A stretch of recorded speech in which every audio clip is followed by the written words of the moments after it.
آئیے جمعۃ المبارکہ کے اس بابرکت موقع پر کچھ باتیں آپ کے سامنے پیش کرنے سے قبل مدینہ کے آقا رحمت عالم نور مجسم تاجدار کائنات صلی اللہ تعالی علیہ وسلم کی بارگاہ اقدس میں عقیدت اور محبت کے ساتھ نذرانے درود پیش کریں. پڑھیں اللہم صلی علی سیدنا مولانا محمد معدن الجود والکرم علیہ وبارک وسلم.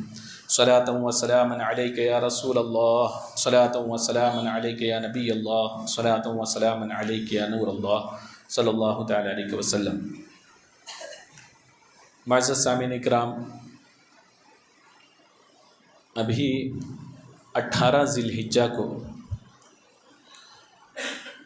خلیفہ سوم حضرت عثمان غنی رضی اللہ تعالی عنہ کا شہادت کا دن تھا. اسی مناسبت سے میں نے سمجھا کہ اس عظیم ذات کی تعلق سے کچھ باتیں آپ کے سامنے پیش کروں تاکہ ان کی ذات، ان کی شخصیت، ان کے فضائل و کمالات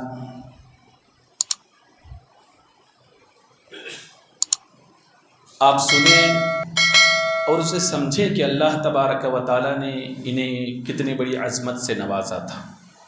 اللہ تبارک و تعالیٰ مجھے حق کہنے، آپ لوگوں کو حق سننے اور ہم سب کو اس پر عمل کرنے کی توفیق عطا فرمائے. معزز سامعین اکرام، اللہ تعالیٰ نے صحابہ اکرام رضوان اللہ تعالی علیہم اجمعین کو جو مرتبہ، جو رفعت، جو عظمت عطا کی ہے، اس کو ہم کما حقہ بیان نہیں کر سکتے، اور نہ ہی ان کی عظمت کی بلندی تک ہماری سوچ پہنچ سکتی ہے. آخر اللہ تبارک و تعالیٰ نے انہیں اتنا بلند مقام، مرتبہ یا عظمت کیوں عطا کی؟ صاف ظاہر سی بات ہے، سب سے بڑی فضیلت جو انہیں حاصل ہے وہ رسول اکرم صلی اللہ علیہ وسلم کی صحابیت کا ہے. صحابہ ہونا، صحابی رسول ہونا بڑے شرف کی بات ہے. اور پھر جا بجا اللہ تبارک و تعالیٰ نے ان کی فضیلت کو قرآن میں بیان فرمایا. حضور اکرم صلی اللہ علیہ وسلم نے احادیث کریمہ میں ان کی فضیلت کو بیان فرمائی. وجہ یہی تھی کہ انہوں نے دین کی راہ میں جو مشقتیں، جو تکلیفیں، جو صعوبتیں برداشت کی، اگر آدمی اسے سنے تو یقیناً اس کے رونگٹے کھڑے ہو جائیں. جو انہوں نے اسلام کے لیے ظلم برداشت کیا، جو تشدد برداشت کیا، آدمی اسے بتانے سے قاصر ہے. تو اسی لیے اللہ تبارک و تعالیٰ نے انہیں وہ مقام مرتبہ عطا کیا کہ انہوں نے ضرورت پڑنے پر نہ اپنے مال کی پرواہ کی، نہ اپنے جان کی پرواہ کی، نہ اپنے خاندان کی پرواہ کی، نہ اپنے دولت کی پرواہ کی. ہر چیز کو اللہ تعالیٰ اس کے رسول صلی اللہ علیہ وسلم کے لیے قربانی کے لیے ہمیشہ تیار رہے. اور صحابہ اکرام رضوان اللہ تعالی علیہم اجمعین، اللہ تبارک و تعالیٰ نے بعض کو بعض پر فضیلت عطا کی. خلفائے راشدین ہیں، ان کی عظمت سب سے بڑھ کر ہے، سب سے افضل ہے. اس کے بعد جو شرکائے بدر ہیں، شہدائے بدر ہیں، ان کا نمبر آتا ہے. تو ان سے بڑھ کر دوسرے صحابہ نہیں جو بدر میں شریک ہوئے. اور پھر اس کے بعد بیعت رضوان میں جو لوگ شریک ہوئے ان کا بھی مرتبہ بہت بلند ہے. تو اللہ تبارک و تعالیٰ نے قرآن مجید میں خود ان کے درجات کو بتایا، ان کی عظمت کو بتایا کہ ان صحابہ کا مقام کیا ہے اور ان صحابہ کا مقام کیا ہے. باضابطہ اللہ تعالیٰ نے درجے متعین کیے قرآن مجید میں اللہ تبارک و تعالی فرماتا ہے لا یستوی منکم من انفق من قبل الفتح وقاتل اولئک اعظم درجۃ من الذین انفقوا من بعد وقاتلوا وکلا وعد اللہ الحسنى واللہ بما تعملون بصیر۔ اللہ تعالیٰ فرماتا ہے وہ برابر نہیں جنہوں نے اللہ کی راہ میں جہاد کیا، اپنے مال کو خرچ کیا، کب؟ فتح مکہ سے پہلے، ان سے جن لوگوں نے فتح مکہ کے بعد اللہ کی راہ میں جہاد کیا اور خرچ کیا۔ تو اللہ نے ان کے درجات کو متعین فرما دیا کہ سب ایک طرح نہیں ہے، کہ جن لوگوں نے میرے حبیب کا ساتھ اس وقت دیا جب فتح مکہ نہیں ہوا تھا، انہوں نے تکلیفیں برداشت کی، جہاد کیا، اللہ کی راہ میں قربانی پیش کی، اپنے دولت کو اللہ کی راہ میں قربان کیا، ان کی عظمت بہت بڑھ کر ہے ان سے جو فتح مکہ ہونے کے بعد ایمان لائے۔ اب یقیناً فتح مکہ سے پہلے ایمان لانے والے، جہاد کرنے والے، اللہ کی راہ میں خرچ کرنے والے ان صحابہ سے افضل ہیں۔ تو اس کا مطلب یہ ہرگز نہیں ہے کہ جو صحابہ بعد میں ایمان لائے اور انہوں نے جہاد کی، اللہ کی راہ میں خرچ کیے، تو ان پر جو ہے تانا کشی کی جائے، ان کی ذات پر انگلی اٹھائی جائے، ان کے معاملات میں گفتگو کیا جائے، یہ ہرگز نہیں۔ اگرچہ اللہ نے ان کے مقام کو بلند کیا جو بعد والے ہیں ان سے، لیکن اللہ نے وہیں یہ بھی فرما دیا کہ وَكُلًّا وَعَدَ اللَّهُ الْحُسْنَى، یعنی پہلے آئے یقیناً افضل ہیں، بعد والے بھی کون ہیں؟ میرے صحابہ ہیں۔ یہ پہلے والے ہو یا بعد والے ہو، وَكُلًّا وَعَدَ اللَّهُ الْحُسْنَى، میں نے سب سے میرے حبیب کے صحابہ سے جنت کا وعدہ فرما لیا۔ تو سب جنتی ہیں، ہر صحابی رسول جنتی۔ تو ان پر تنقید نہیں کی جا سکتی۔ جب اللہ نے بتا دیا یہ افضل ہے، یقیناً ہمارا اس پر ایمان ہونا چاہیے کہ ابو بکر و عثمان جیسا نہیں، ابو بکر و عمر جیسا نہیں، علی جیسا کوئی نہیں ہو سکتا جو بعد آنے والے ہیں۔ تو یقیناً قرآن کی اس آیت پر ہمارا ایمان ہونا چاہیے۔ تو حضرت عثمان غنی رضی اللہ تعالیٰ عنہ کا مقام و مرتبہ آپ دیکھیں، خلفائے راشدین میں ہے، سب سے افضل اس لحاظ سے بھی ہیں، اس کے علاوہ کہ اللہ نے انہیں وہ شرف بخشا کہ بدر کے میدان میں تو نہیں رہے، رسول اکرم صلی اللہ علیہ وسلم کے حکم پر وہ مدینے میں ہی رہے، تو سرکار دو عالم صلی اللہ علیہ وسلم نے انہیں اس اجر سے اور اس عظمت سے بھی محروم نہیں رکھا۔ فرمایا کہ عثمان اگرچہ نہیں ہے لیکن میرے حکم سے مدینے میں رکے ہیں، اور انہیں بھی جو ہے شرکائے بدر میں وہ بھی شامل ہوں گے۔ تو رسول اللہ صلی اللہ علیہ وسلم نے انہیں وہ فضیلت بھی عطا کی۔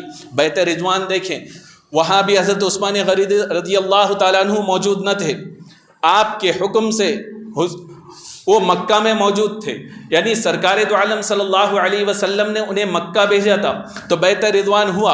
تو یہ صحابہ بھی افضل ہیں جو بیت رضوان میں شامل تھے، لیکن رسول اکرم صلی اللہ علیہ وسلم نے حضرت عثمان غنی رضی اللہ تعالیٰ عنہ کو محروم نہیں رکھا۔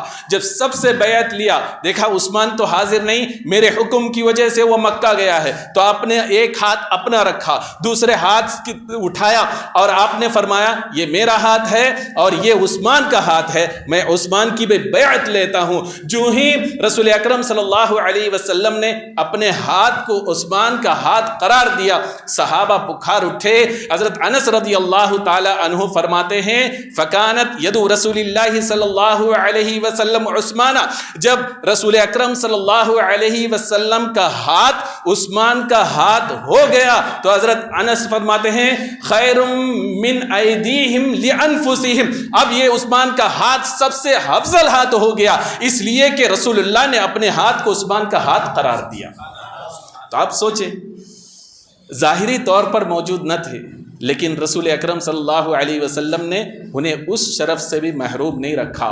تو حضرت عثمان غنی رضی اللہ تعالیٰ عنہ کی ذات بہت عظیم ذات ہے۔ امام جلال الدین سیوطی رحمۃ اللہ تعالیٰ علیہ نے تاریخ الخلفاء میں آپ کی 10 خصوصیات کو بیان فرمائے جو آپ نے خود اپنی زبان مبارک سے اپنے تعلق سے فرمایا۔ آپ فرماتے ہیں کہ میرے 10 خصوصیات اللہ کے یہاں محفوظ ہیں، وہ ان میں سے یہ ہے کہ میں کبھی گانے بجانے میں شریک نہیں ہوا۔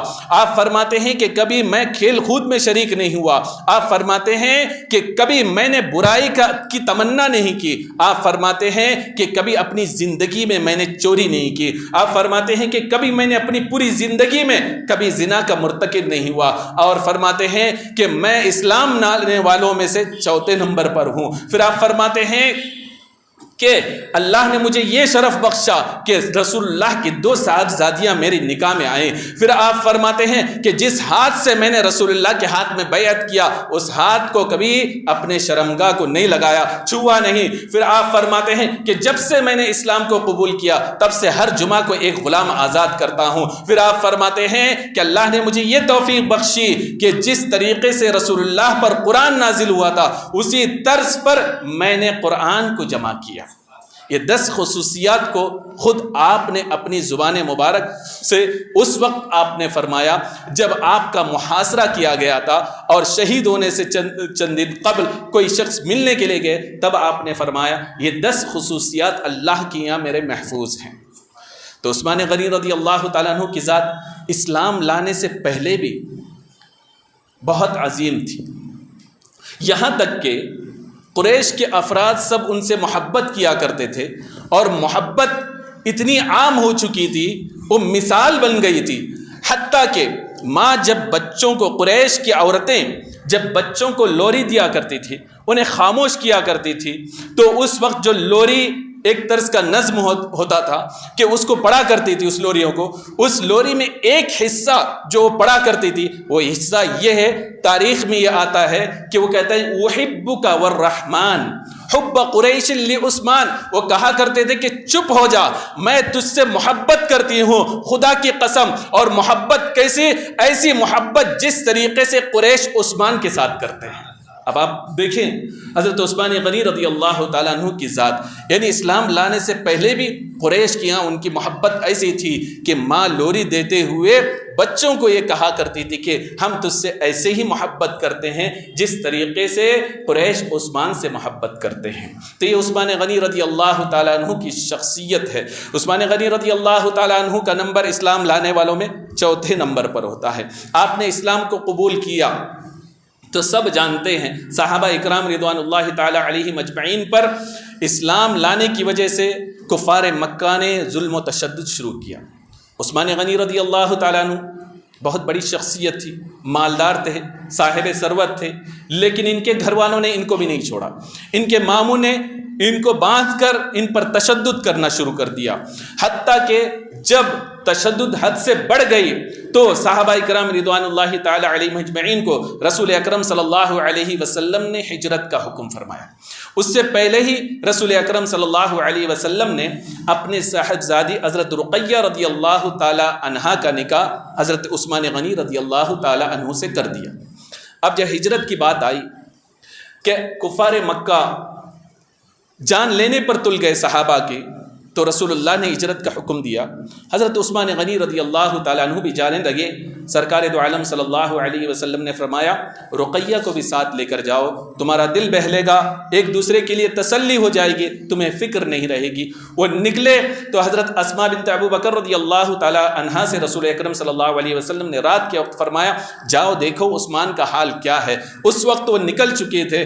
حضرت اسماء آتی ہیں اور عرض کرتی ہیں یا رسول اللہ صلی اللہ علیہ وسلم، میں نے یہ دیکھا کہ خچر پر ایک پالان ہے، اس پر آپ کی بیٹی صاحبزادی رقیہ بیٹھی ہوئی ہیں، اور عثمان غنی رضی اللہ تعالیٰ عنہ اس کو لے کر سمندر کی طرف، اس راستے کی طرف گئے ہیں۔ رسول اکرم صلی اللہ علیہ وسلم نے دعا کی اور صدیق اکبر سے فرمایا اے صدیق، تم جانتے ہو کہ اسلام کے لیے جو فیملی کے ساتھ جنہوں نے ہجرت کی اپنے بیوی کے ساتھ، ان میں سب سے پہلے حضرت لوط علیہ السلام ہیں، اور اس کے بعد ابراہیم علیہ السلام نے اپنی بیوی کے ساتھ ہجرت کی، اور میری امت میں کسی نے اگر سب سے پہلے فیملی کے ساتھ ہجرت کی تو عثمان کی ذات ہے۔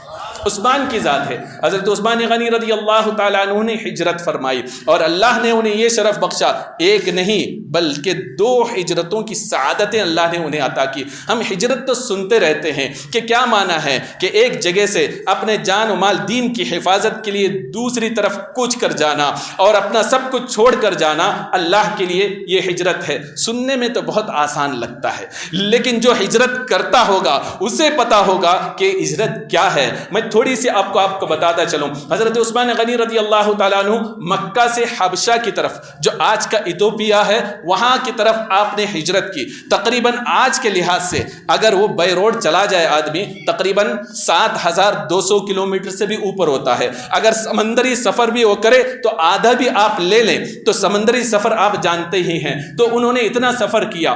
تو آج سے 100 سال پہلے کے تعلق سے جو سفر ہے، حج کے لیے لوگ سفر کیا کرتے تھے۔ حضرت صدر الشریعہ علیہ رحمت رضوان فرماتے ہیں کہ جدہ سے لے کر آدمی مکہ پہنچتا حج کے زمانے میں اونٹ کا سفر 3 دن کا ہوا کرتا تھا، 100 سال پہلے۔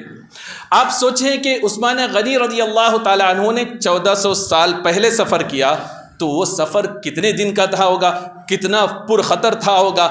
آدمی اس دور میں راستے بھی صحیح نہیں تھے، دشمن کا بھی خوف تھا، ایسی صورت میں آپ جا رہے تھے۔ اتنا ہی نہیں بلکہ جدہ پہنچ کر اس کے بعد آپ کو جو ہے سمندری سفر کرنا تھا حبشہ کے لیے، اور سمندری سفر اس دور میں ایسا تھا کہ چھوٹی سی کشتی ہوا کرتی تھی، جہاز سمجھے چھوٹا سا، اور اس میں سوار ہوتے، سمندر کی جو لہریں ہوتی، تھپیڑیں ہوتی، اس کا جو ہے اس کی جو مار ہوتی، آدمی سکون سے اس میں بیٹھ نہیں سکتا۔ اب اتنے زیادہ لمبا عرصے تک آپ بیٹھے رہے ہجرت کے لیے۔ آج کے دور کا اگر کوئی شپ ہو اس میں آدمی بیٹھے تو بیٹھنے والے، کام کرنے والے بتاتے ہیں کہ آدمی سمندر کی لہروں سے پریشان ہوتا ہے۔ کبھی ایسا ہوتا ہے کہ اپنے بیڈ پہ سویا ہوتا ہے، تھوڑی دیر بعد دیکھا تو وہ نیچے گرا ہوا ہوتا ہے۔ یعنی آدمی بڑے سے بڑے شپ میں بھی برداشت نہیں کرتا سمندر کے تھپیڑوں کو، اس کی طغیانی کو، اس کی آندھی کو۔ اس دور میں حضرت عثمان غنی رضی اللہ تعالیٰ عنہ نے چھوٹی سی کشتی میں فیملی کے ساتھ 10 لوگوں کے ساتھ سفر کیا،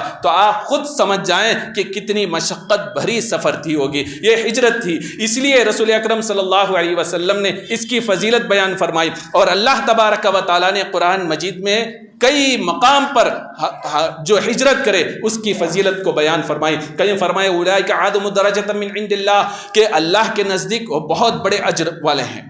اور یہ فرمایا کہ اولئک هم الفائزون، جو ہجرت کرنے والے حقیقتاً وہی کامیاب ہیں۔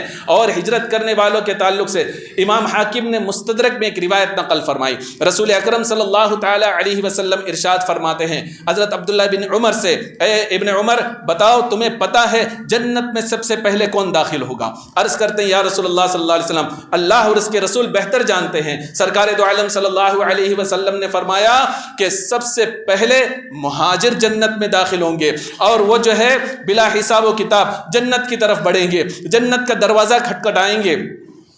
فرشتہ خازن پوچھے گا کون ہے، کس وجہ سے آئے ہو، کیا حساب کتاب تمہارا ہو گیا کہ تم جنت کی طرف آ گئے ہو؟ تو عرض کریں گے تم حساب کتاب کی بات کرتے ہو، حالانکہ دنیا میں ہماری حالت ایسی تھی کہ اللہ کے راہ میں تلوار ہمیشہ ہمارے کندھوں پر ہوا کرتی تھی، اور اسی حال میں ہم قبر تک پہنچ گئے اور تم ہم سے حساب پوچھتے ہو۔ خازن جنت دروازہ کھول دے گا، سب کے سب جنت میں جائیں گے۔ سرکار فرماتے ہیں دوسروں سے 40 سال قبل یہ جنت میں جائیں گے اور آرام کرتے ہوئے نظر آئیں گے۔ تو یہ فضیلت اللہ تبارک و تعالیٰ نے ہجرت کرنے والوں کو عطا کی۔ سب کے سب رہ جائیں گے لیکن یہ بلا حساب و کتاب جنت میں سرکار فرماتے ہیں ٹیک لگائے ہوئے، قیلولہ کرتے ہوئے یہ رہیں گے۔ تو یہ عظمت اور شرف اللہ تبارک و تعالیٰ نے ہجرت کرنے والوں کو عطا کیا۔ اور قربان جائیں عثمان غنی رضی اللہ تعالیٰ عنہ کی ذات پر کہ انہوں نے حبشہ کی طرف بھی ہجرت فرمائی اور مدینے کی طرف بھی ہجرت فرمائی، تو ان کے اجر کا عالم کیا ہوگا۔ حضرت عثمان غنی رضی اللہ تعالیٰ عنہ ہجرت فرما گئے تو ان کے ساتھ رسول اکرم صلی اللہ علیہ وسلم کی صاحبزادی حضرت رقیہ تھی، ان سے نکاح ہوا۔ حضرت رقیہ رضی اللہ تعالیٰ عنہ حسن و جمال میں ایکتا تھی چونکہ صاحبزادی رسول ہیں، اور وہیں حضرت عثمان غنی رضی اللہ تعالیٰ عنہ بھی بہت ہی خوبصورت تھے، جمال میں ایکتا تھے۔ تو ان کی جب شادی ہوئی صحابہ اکرام رضوان اللہ تعالیٰ علیہم اجمعین میں یہ بات عام تھی کہ ان کا جوڑا کیسا جوڑا ہے۔ تو وہ یہ کہا کرتے تھے کہ احسن الزوجین یعنی سب سے خوبصورت جوڑا جو ہے کہ رآہما انسان، جو انسان نے دیکھا ہے تو وہ کہتے ہیں کوئی اور نہیں، رقیہ و زوجہا عثمان، وہ ذات عثمان اور رقیہ کی ہے، یعنی حضرت رقیہ اور ان کے شوہر کی ہے، یعنی سب سے خوبصورت جوڑا اس دور میں بھی حضرت رقیہ اور عثمان کی مانی جاتی تھی۔ تب آپ خود سوچیں عثمان غنی رضی اللہ تعالیٰ عنہ کتنے حسن و جمال والے تھے۔ حضرت رقیہ رضی اللہ تعالیٰ عنہ 6 سال تک حضرت عثمان غنی رضی اللہ تعالیٰ عنہ کے ساتھ رہے، پھر اس کے بعد ان کا وصال ہوا، پھر رسول اکرم صلی اللہ علیہ وسلم نے عثمان غنی رضی اللہ تعالیٰ عنہ کا نکاح پھر جو ہے حضرت ام کلثوم سے کر دیا۔ تو سرکار دو عالم صلی اللہ علیہ وسلم فرماتے ہیں کہ اے عثمان، میں نے ام کلثوم اپنی بیٹی سے تیرے نکاح خود اپنی مرضی کی وجہ سے نہیں کیا، بلکہ اللہ تعالیٰ نے جبریل کو بھیجا ہے اور یہ فرمایا ہے کہ رقیہ کا جو مہر ہے اسی کے مثل اسی طرح جو ہے تم ام کلثوم کا نکاح جو ہے عثمان غنی سے کر دو۔ تو بات یہ سمجھ میں آئی کہ ام کلثوم رضی اللہ تعالیٰ عنہ کا نکاح حضرت عثمان غنی رضی اللہ تعالیٰ عنہ سے یہ مرضی مولا کے مطابق اللہ کے حکم سے ہوا، تو رسول اکرم صلی اللہ علیہ وسلم نے نکاح کر دیا۔ چند سال بعد حضرت ام کلثوم رضی اللہ تعالیٰ عنہ کا بھی وصال ہو گیا۔ حضرت عثمان غنی رضی اللہ تعالیٰ عنہ پریشان رہنے لگے۔ سرکار دو عالم صلی اللہ علیہ وسلم نے پوچھا ہے عثمان پریشان ہوں؟ عرض کیا رسول اللہ صلی اللہ علیہ وسلم 2 نسبتیں مجھ سے چلی گئیں۔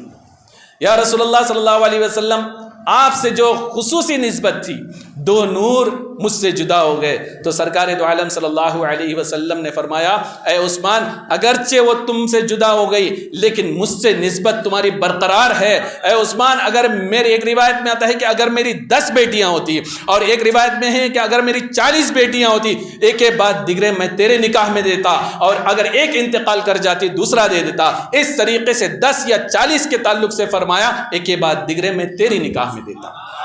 تو اس سے آپ اندازہ لگا سکتے ہیں کہ حضرت عثمان غنی سے رسول اکرم صلی اللہ تعالیٰ علیہ وسلم کو کتنی محبت تھی۔ اب مدینے کی طرف بھی ہجرت ہو گئی، پھر اس کے بعد میں رسول اکرم صلی اللہ علیہ وسلم کا وصال، صدیق اکبر کا خلیفہ ہونا، پھر حضرت عثمان غنی، حضرت عمر رضی اللہ تعالیٰ عنہ، پھر حضرت عثمان غنی رضی اللہ تعالیٰ عنہ کی باری آئی۔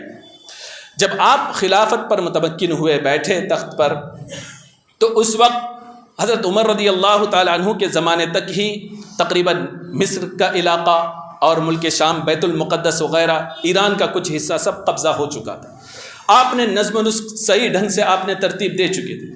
تو حضرت عثمان غنی رضی اللہ تعالیٰ عنہ جب بیٹھے تو آپ نے سوچا کہ اب جو ہے اسلامی سلطنت کی وسعت مزید بڑھنی چاہیے۔ حضرت امیر معاویہ رضی اللہ تعالیٰ عنہ نے اجازت چاہی کہ اب ہم بحری بیڑا، یعنی اب سمندری جنگ لڑنا ہم شروع کریں۔ اب جو ہے اپنے اس جو ہے عرب سے لے کر ہم فارس تک پہنچے، اب سمندر پار کر کے یورپ تک پہنچے، افریقہ تک پہنچے۔ حضرت عثمان غنی رضی اللہ تعالیٰ عنہ نے اس کی اجازت دے دی۔ یعنی آپ کے زمانے میں سمندری بیڑا سب سے پہلے جو روانہ ہوا اسلامی جہاد کے لیے اور ملک فتح کرنے کے لیے، امن کے لیے، وہ ذات جو ہے حضرت عثمان غنی کی ہے کہ ان کے زمانے میں گیا۔ اب اس کی فضیلت کیا ہے؟ حضرت ام حرام بن ملحان رضی اللہ تعالی عنہا فرماتی ہیں، بخاری میں حدیث ہے، مفہوم حدیث ہے، سرکار دو عالم صلی اللہ علیہ وسلم ان کے یہاں آئے، آرام فرمانے لگے، اچانک آپ مسکراتے ہوئے اٹھے۔ حضرت ام حرام نے پوچھا یا رسول اللہ صلی اللہ علیہ وسلم آپ خوش نظر آ رہے، بات کیا ہے؟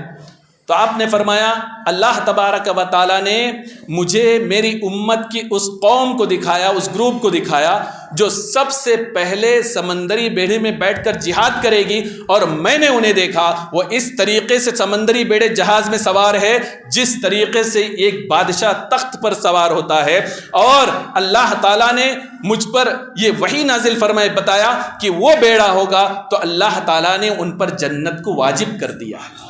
ایک روایت میں یہ بھی ہے۔ پھر آپ سو گئے اور پھر تھوڑی دیر بعد پھر آپ مسکرا کر اٹھے، اور پہلی مرتبہ آپ نے جب کہا تو حضرت ام حرام رضی اللہ تعالیٰ عنہا نے عرض کیا رسول اللہ صلی اللہ علیہ وسلم اس بخشی ہوئی جماعت، جنتی جماعت میں میرا بھی شمار ہو جاؤ۔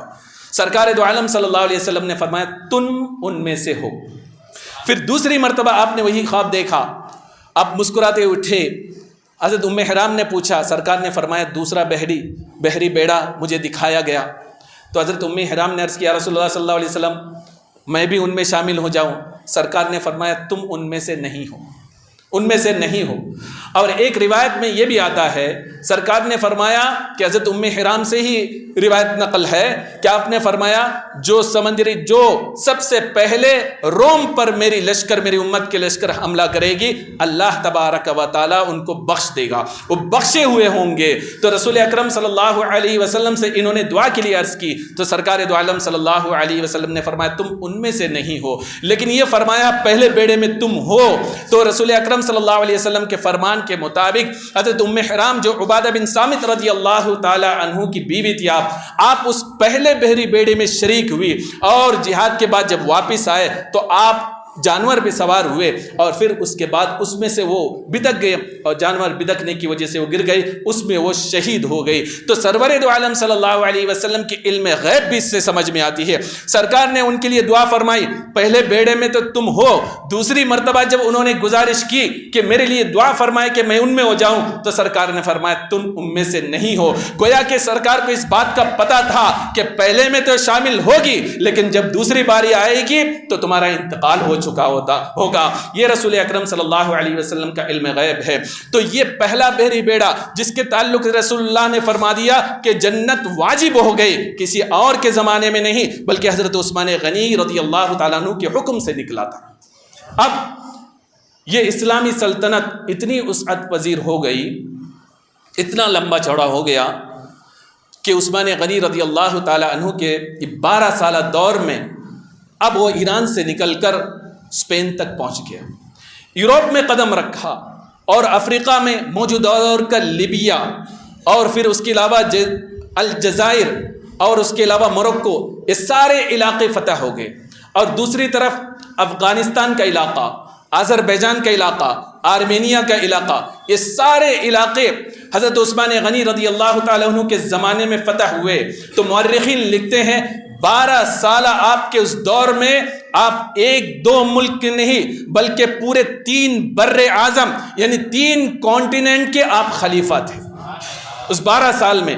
لیکن آپ سوچیں 3 کانٹیننٹ کا جو بادشاہ ہو، جو خلیفہ ہو، جس کی ملکیت میں اتنا بڑا وسیع و عریض زمین ہو، تو اس کا حال کیا ہے عاجزی کا. ہمارے پاس تھوڑا سا پیسہ آ جائے، مالداری آ جائے، دولت آ جائے تو ہم غریبوں کو کنارہ کرنا شروع کر دیتے ہیں اور منسٹری آ جائے تو سب کو بھول جاتے ہیں. لیکن قربان جائیں اس 3 بر اعظم کے مالک پر، حضرت عثمان غنی رضی اللہ تعالی عنہ پر، کہ عاجزی کا حال یہ تھا. بخاری شریف میں حضرت مغیرہ بن شعبہ رضی اللہ تعالیٰ عنہ کا ایک غلام تھا، حضرت عثمان غنی کے پاس گیا اور عرض کرنے لگا کہ میری طرف سے آپ کی دعوت آپ قبول فرمائیں. اس غلام کی دعوت کو قبول کر کے اس کے گھر پہ گئے اور آپ نے کھانا تناول فرمایا. ایک غلام کو آپ نے یہ شرف بخشا کہ امیر ہو کہ غریب ہو، اس 3 بر اعظم پر جو حکومت کرنے والے شخص کی عاجزی کا حلم یہ ہے کہ غریب بھی دعوت دیتا ہے تو اس کے یہاں بھی پہنچ جاتے ہیں. یہ حضرت عثمان غنی رضی اللہ تعالیٰ عنہ کی شخصیت ہے اور دنیا میں انہوں نے سب کی مدد کی. ان کے جو سخاوت ہے وہ مشہور ہے، آپ سنتے رہتے ہیں. دنیا میں وہ سخی ہیں لیکن آخرت میں بھی ان کا حال کیا ہوگا.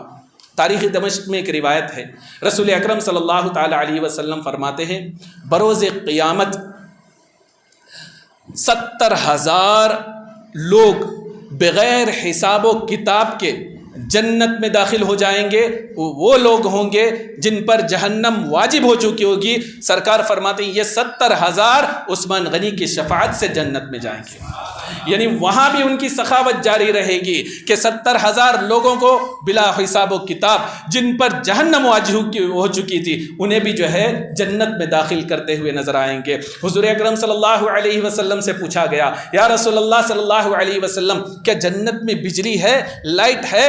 سرکار دو عالم صلی اللہ علیہ وسلم فرماتے ہیں کہ جب میرا عثمان جنت میں داخل ہوگا پوری جنت چمک اٹھے گی.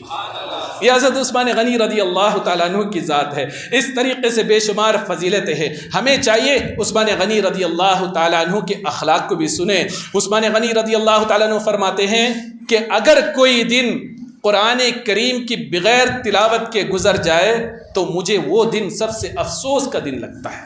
یعنی مجھے یہ بات گوارا نہیں کہ کوئی دن بغیر تلاوت کلام پاک کے گزر جائے، اس لیے کہ قرآن سے انہیں محبت تھی۔ اس چیز کو اپنائیں کہ عثمان غنی رضی اللہ تعالیٰ عنہ کا صدقہ مانگے۔ سب جانتے ہیں عثمان غنی رضی اللہ تعالیٰ عنہ بہت بڑے مالدار تھے۔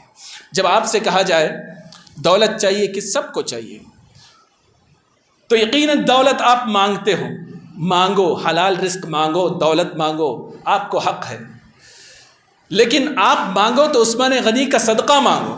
اس لیے آپ اگر ایسے ہی روزی مانگو، ہو سکتا ہے آپ کو مل جائے، آپ مالدار ہو جائیں، لیکن یہ بھی ممکن ہے کہ اس مالداری آپ قیامت کے دن آپ کے گلے کا طوق بن جائے۔ لیکن اگر عثمان غنی رضی اللہ تعالیٰ عنہ کا صدقہ مانگتے ہو تو وہ دولت ملے گی کہ دولت بھی خوب ہوگی اور اللہ کے راہ میں خرچ بھی خوب کرو گے۔